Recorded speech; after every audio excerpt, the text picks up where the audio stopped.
ఒకటే చెప్పదలుచుకున్నానండి. మేము YCP party అని చెప్పి ముద్రేసి ఇవాళ పార్టీ అధికారంలో లేదని చెప్పి మేము బలహీనులం అని చెప్పి మా మీద అటాక్ చేస్తూ ఇవన్నీ చేస్తున్నారు. కానీ మీరందరూ గుర్తుపెట్టుకోవాల్సింది ఒకటి ఉంది. అన్నిటికీ మించి ఇది తిరుపతి లడ్డు విషయం దగ్గర మొదలైంది. మేము అన్నిటికీ మించి మా నాన్నగారు దేవుడు పార్టీ నిజాన్ని మాట్లాడారు. దాన్ని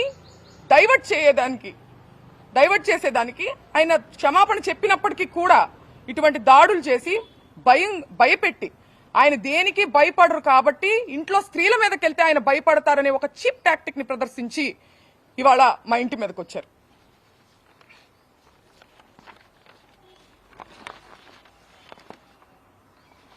నిజంగా వాళ్ళకి వాళ్ళ తల్లిగారిని అన్నారు అనే కోపం ఉందా, లేకపోతే దాని చాటుగా దాన్ని అడ్డు పెట్టుకొని ఆయన వాగ్దాటితో వాళ్ళు చేసేటువంటి తప్పుల్ని ప్రజల్లోకి తీసుకెళ్తున్నారని ఒక కక్ష సాధింపుగా దాన్ని వంక పెట్టుకొని చేసిన